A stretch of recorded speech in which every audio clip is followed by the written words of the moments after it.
Sesungguhnya dahsyat banget ya. Jadi yang dipilih yang tadi yang didiskusikan itu ya. Betul. Bagaimana orang-orang di bawah itu seolah-olah dikendalikan gitu ya. Nah, kesaksian-kesaksian beberapa hari terakhir ini kan marah anak buahnya, kok tega saya dijebak ke sana, disuruh ini, padahal saya udah 30 tahun bekerja.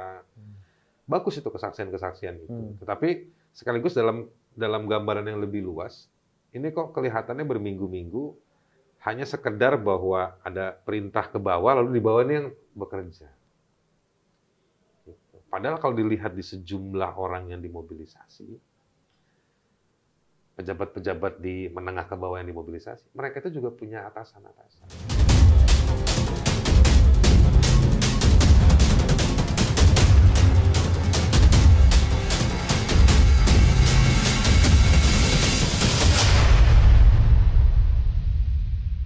Assalamualaikum warahmatullahi wabarakatuh. Teman-teman, jumpa lagi. Hari ini kita akan bahas satu case yang sedang terus-menerus menghangat, tapi kok kayaknya udah mulai tidak hangat lagi. Dan kedua, ada isu kita terlalu remeh-temeh melihat hal-hal yang kecil sehingga tidak melihat substansi dan kedahsyatan kasus ini. Semuanya udah pada tahu, kita mau ngobrolin kasusnya Lord Sambo. Kenapa saya ngomong Lord? Karena teman diskusi saya pernah punya masalah dengan Soal Lord. gitu kan. Bukan sama Lord Acton ya? Lord Acton. Ya. Oke, sebenarnya ini kasus menarik. Kasus Sambo, ini ya? penuh dengan pembelajaran sebenarnya. Ya, setuju nggak, Bung Haris? Setuju banget. Karena sebuah kejahatan yang cukup kejam terjadi di dan melalui orang ya yang punya jabatan dan pangkat dan juga kewenangan sebenarnya untuk melakukan penegakan hukum.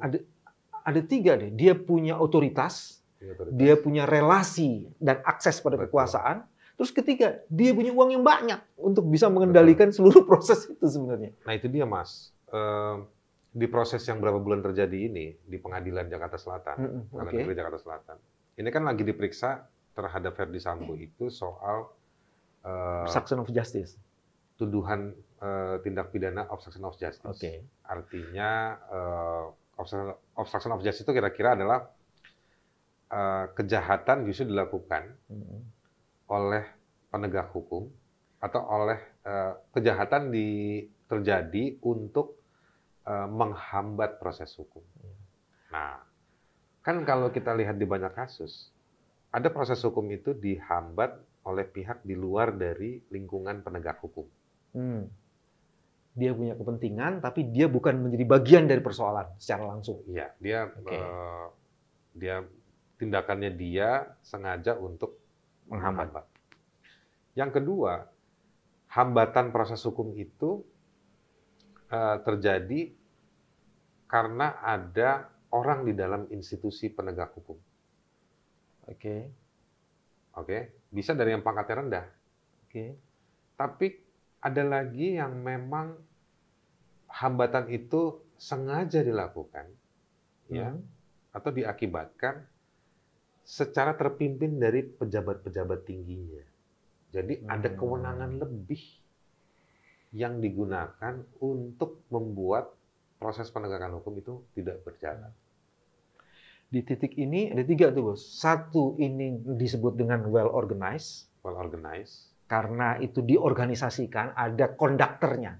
Kalau di kelompok itu ada intellectual dadernya yang mengorkestrasi semua. Satu itu. Terus kedua, dia mempunyai perangkat-perangkat. Otoritas-otoritas dan siasat-siasat. Bagaimana mengendalikan itu? Karena dia punya jaringan itu kan. Ini lakukan, ini lakukan. Yang tadi karena dia punya knowledge dan dia punya otoritas untuk itu. Terus yang ketiga, yang ini dia kemudian punya kemampuan membangun alibi untuk menyembunyikan semua kejahatannya itu dan memproduksi narasi-narasi yang bisa melindungi kepentingan dirinya. Ada tiga itu tuh. Nah, dalam proses yang terjadi di Pengadilan Negeri Jakarta Selatan, kalau saya melihatnya dari media, saya bukan bagian dari proses hukum itu. Ada jarak lah gitu ya. Ada jarak. Yang saya lihat dari media itu masih di level betul obstruction of justice-nya kelihatan. tapi belum kelihatan ada mobilisasi 3 poin yang tadi Mas Billy gambarkan. Setuju gue. Dia masih levelnya perintah kepada yang di bawah. Yes. Dia prosesnya belum menggambarkan bagaimana kapasitas koneksinya si Ferdy Sambo itu diberdayakan. Proses persidangan ini mengerdilkan peristiwa yang sesungguhnya dahsyat banget ya. Jadi yang dipilih yang didiskusikan itu ya. Betul. Bagaimana orang-orang di bawah itu seolah-olah dikendalikan gitu ya. Baru level itu. Dari 3 poin tadi itu kan ada kapasitas menghilangkan alibi tadi itu kan bisa dibaca sebagai mobilisasi.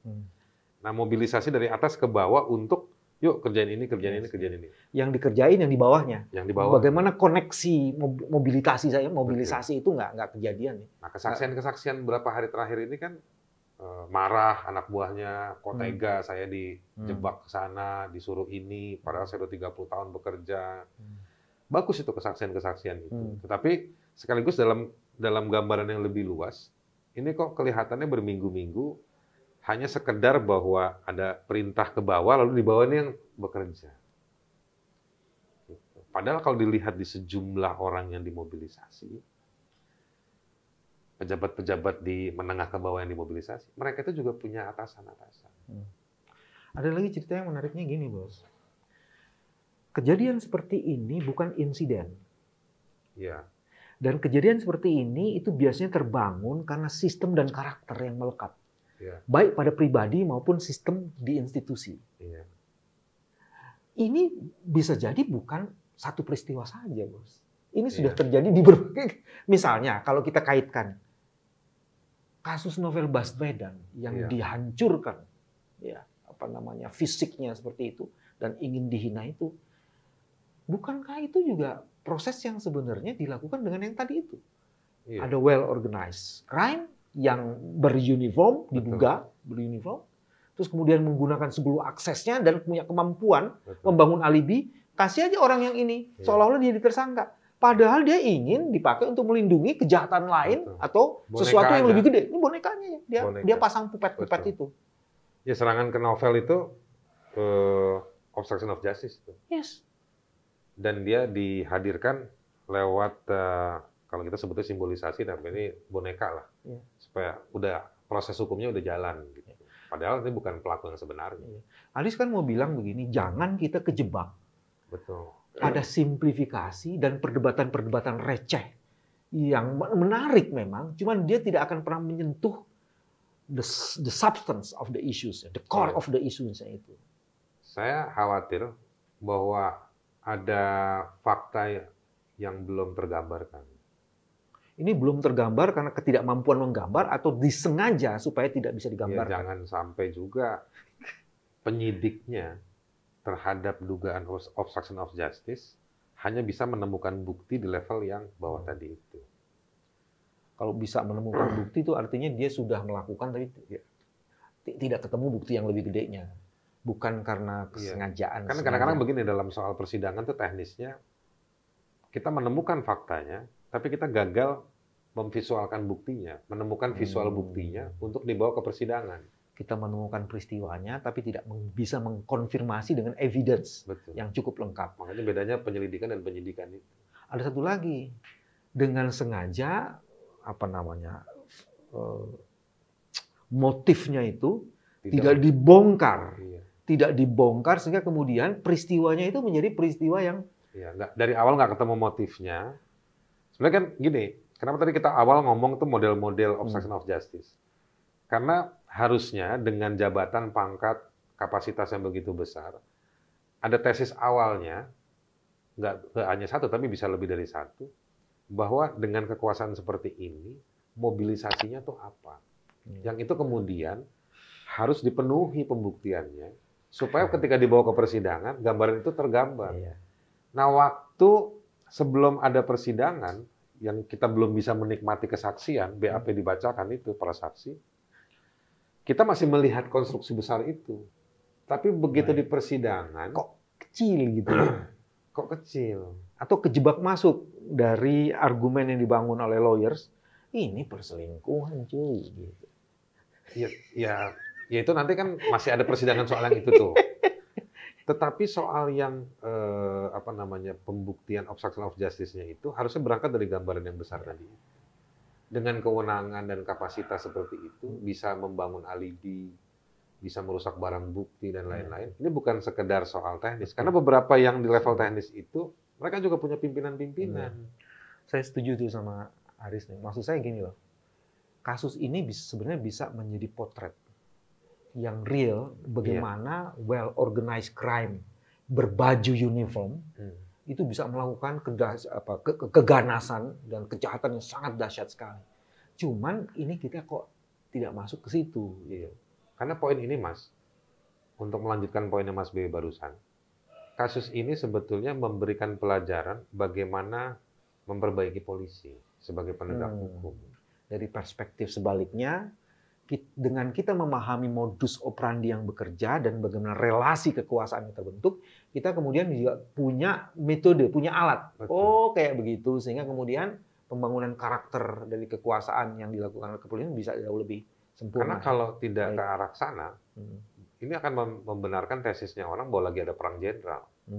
Ini dianggap hanya untuk menghantam si Verdi Sambo dan kelompok atau satgasusnya yang sudah dibahas oleh banyak orang.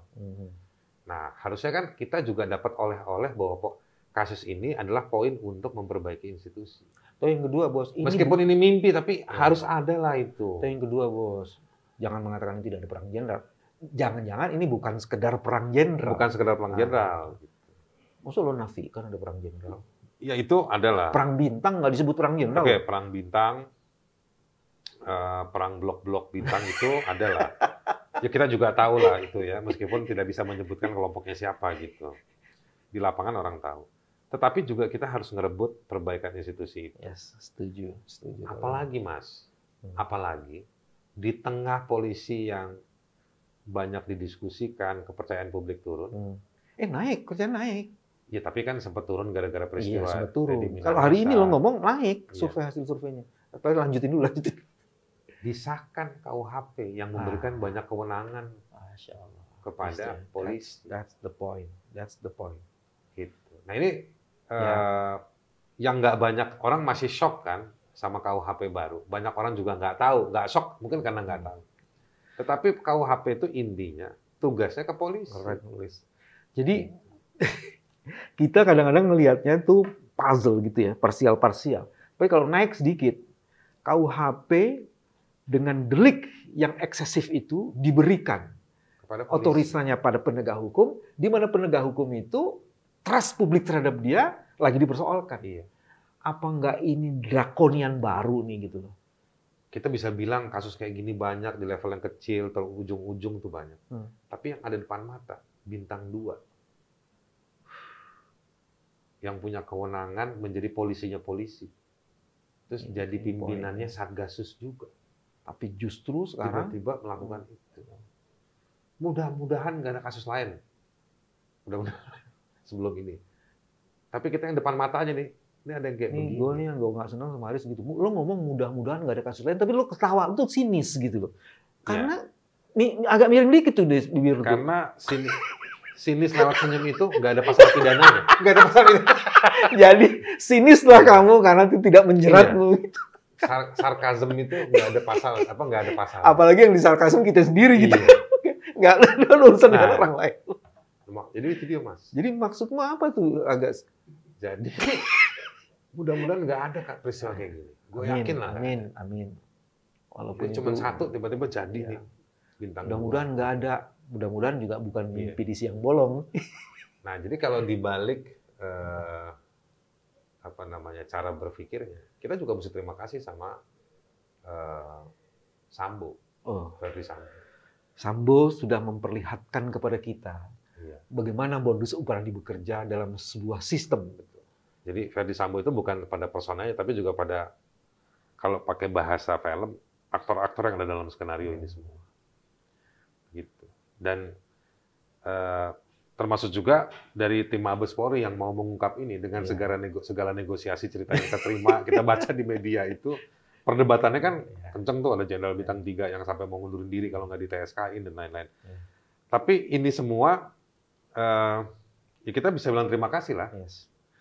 Meskipun ada cerita gitu Mas di balik ini semua, tapi kita mesti bilang thank you. Iya. Kalau pakai bahasa orang-orang yang bijak tuh, di setiap kejahatan dan peristiwa apapun, itu selalu ada hikmah yang bisa kita petik.